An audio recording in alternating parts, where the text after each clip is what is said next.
everybody, my name is Shuttle Bunny and welcome back to another video. Today we're going to be reacting to 6 worst things to happen while piloting a plane by They Will Kill You. Now, I don't think I have ever reacted to a They Will Kill You before. I may have and I may not have. I have seen a lot of their videos, a lot. They post pretty frequently, you know, it's every 3 days, I'm pretty sure. This just came out today, but when you're seeing this, this came out yesterday. I don't know. Anyway, original link me down in the description below. Go subscribe to They Will Kill You. Without further ado, let's react. From flying through volcanic ash cloud to getting sucked out of the aircraft, here are the 6 worst things that can happen while piloting a plane. Today's video was requested by Carrie Ann. If you have any other topics you'd like to learn about, subscribe and let us know in the comments section below.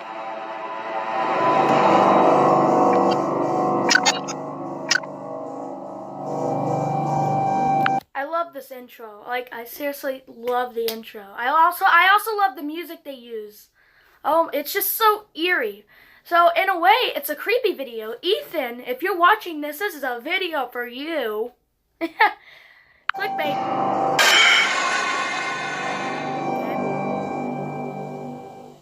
Number 6. Flying through a volcanic ash cloud.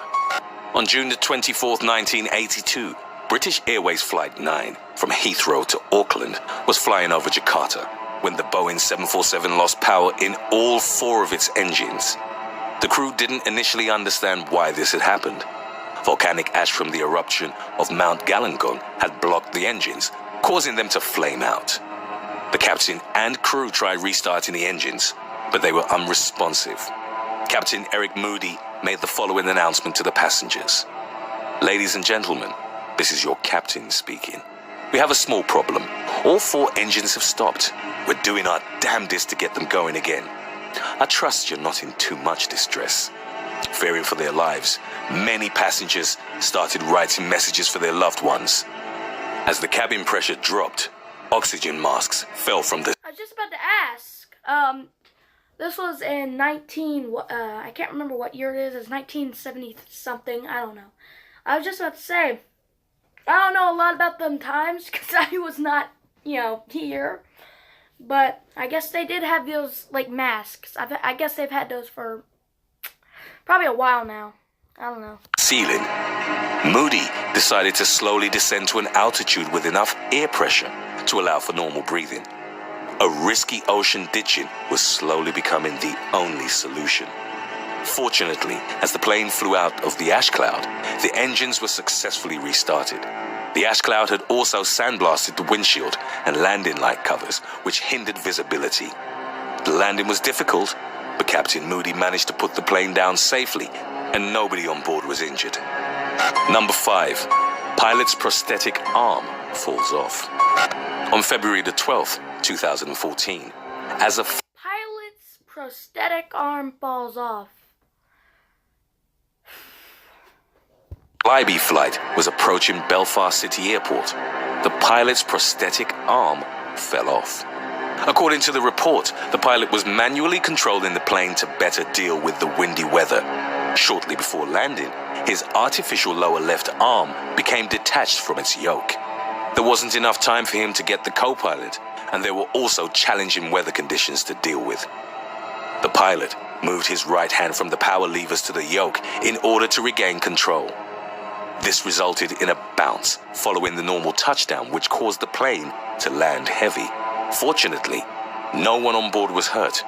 The pilot stated that in the future, he would assume additional precautions to prevent a similar incident from happening again. Number 4. Multiple failures on a super... Well, I guess that's what you gotta do if you encounter a storm. I don't know why I'm doing this, but I guess that's what you have to do if you encounter a storm. That's one of the reasons why I don't like to fly. I don't like to be in the air. I don't like to be on planes is because of stuff like that. Flying right through a storm. Yeah, in the air. That does not sound fun. I'm pretty sure it's not fun at all. Jumbo. Dealing with multiple failures on an aircraft is no easy feat. However, when said aircraft is the Airbus A380, the largest passenger plane in the world, the stakes are definitely higher. On November the 4th, 2010, Qantas Flight 32 suffered an uncontained engine failure around 4 minutes after it took off from Singapore's Changi Airport. The Airbus's engine number 2 exploded, sending pieces of metal at the Indonesian village below. As the engine disintegrated, it caused further damage to the landing gear, fuel system, wing, flight controls, and controls for engine number 1. Fortunately for the 466 passengers on board, the plane was captained by Richard Champion de Crespigny. Even though the flight control panel was flashing multiple alerts, Champion de Crespigny kept his composure throughout the incident and focused on the aspects that kept the double-decker functional. There were 5 other pilots in the cockpit at the time, and they assisted the captain as he concentrated on flying and managing the plane. Champion de Crespigny also reassured the passengers and provided constant updates. 2 hours after takeoff, the plane returned to Changi Airport and no one on board was hurt. It was the first aviation incident for the Airbus A380. For his role in preventing what could have been a catastrophic event, I do want to state something. Alright, I heard some kind of noise, I don't know what it is. I do want to state something kind of creepy that kind of happened with a plane to do with like a real big celebrity. I'm going to try to keep this, short as possible. But, Seth MacFarlane, the guy who voices a lot of characters on Family Guy, yeah, he almost died. Let's just say that. So, what he was supposed to do is he was supposed to get on a plane to either LA or from LA to somewhere. Either from somewhere to LA or LA to somewhere. I can't remember. I'm trying to keep this as short as possible. Yeah. He got so drunk that they wouldn't let him on the plane. But then that plane crashed into a building. He would have probably freaking died if it weren't, been for him drinking.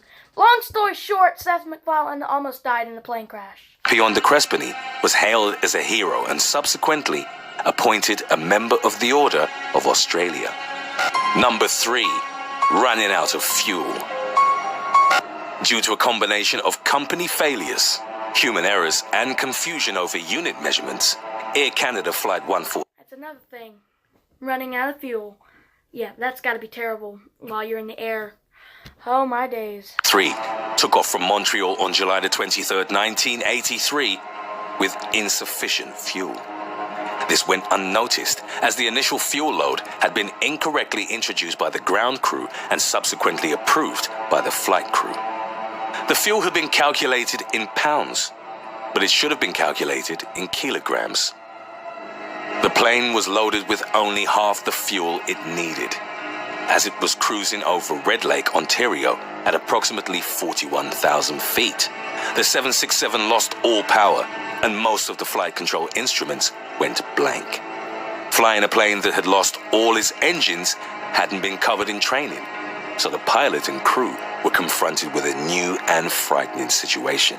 Fortunately, Captain Robert Pearson was an experienced glider pilot and accustomed to techniques not normally used on commercial flights. The pilots rerouted the plane to RCAF Station Gimli, a former Air Force base. What they didn't know was that the base had been converted to a racetrack complex. Part of the decommissioned runway was used to stage a race at the time.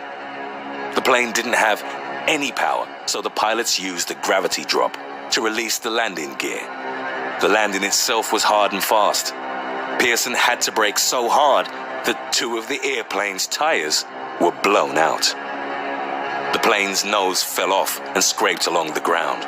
A small fire broke out in the nose area, which the racers and course workers put out. In the end, there were no serious injuries among the 61 passengers. Pearson and his crew were commended for controlling the plane under such grave circumstances. The plane involved in the incident would be known as the Gimli glider. Number 2, forced water landing. Even with several safety measures put in place, landing on water is extremely dangerous and can have... That is another thing. Even if I were to fly, I would never fly out of the United States because of the freaking ocean. The freaking ocean kills people. You know, if you land in an ocean in a plane, yeah. First of all, it's cold. Second of all, there could be no land anywhere, so you could just, starve and thirst to death. And you might be thinking, you might be saying to yourself, but Connor, you're surrounded in water. You can drink it. Hell no, that's salt water. That's not good for you. That'll make it even worse. You can't drink salt water. I'm sorry. Catastrophic consequences. This is why the efforts of leading pilot Chesley Sully Sullenberger and co-pilot Jeffrey B. Skiles have been hailed as the leading force behind what's known as the Miracle on the Hudson. It has been described as the most successful water landing or ditching in history. It took place on January the 15th, 2009.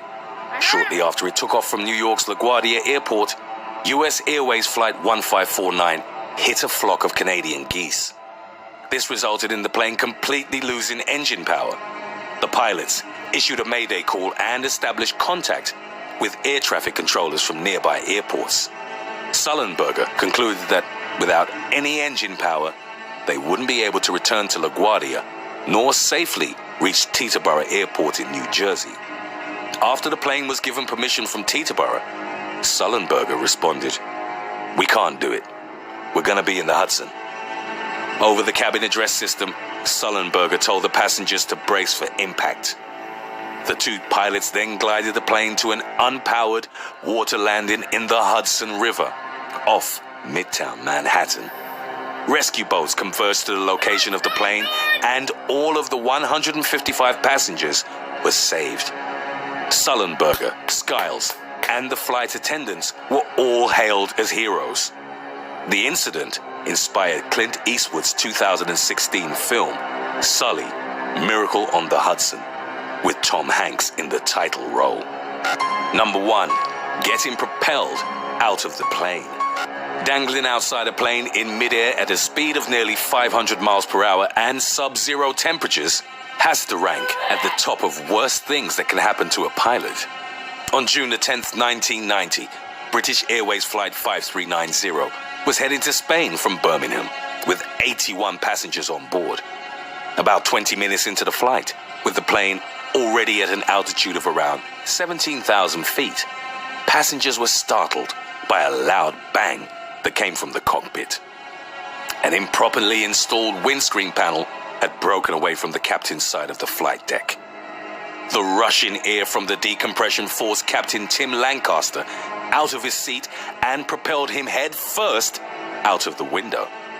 His knees got caught on the flight control panel as his upper torso dangled outside to endure the extreme wind and cold. Flight attendant Neil Ogden, who was present in the cockpit at the time, rushed to grab Lancaster's belt and held onto him. Other cabin crew members secured loose objects and told the passengers to brace for an emergency landing. In the incident, the autopilot had been disengaged and the plane was descending rapidly, been blown inward into the control console, blocking the throttle and causing the plane to gain speed on its descent. There wasn't enough oxygen for everyone on board, so co-pilot Alistair Atchison assumed control of the aircraft. He began an emergency descent to an altitude with sufficient air pressure.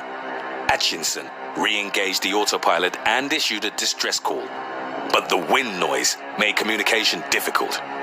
By then, Ogden had dislocated his shoulder and developed a frostbite on his face from holding on to the captain. Two other crew members took over the task, and as Lancaster moved a few more inches outside, his head was repeatedly hitting the fuselage. The crew was convinced that the captain was already dead. They continued to hold onto his body for fear that it might fly into one of the engines and damage it. Atchison eventually received clearance for an emergency landing from Southampton Airport. Captain Lancaster suffered bruising, several fractures, shock, and frostbite, but amazingly survived his ordeal and continued to pilot commercial planes for another 18 years. Wow. Okay, so the Hudson River, you know, the Hudson one, I've heard of, because it was a pretty big event, because it was a life-saving moment, life-saving few days, you know. But the rest of them I've never heard of, you know, never heard of plane crashes.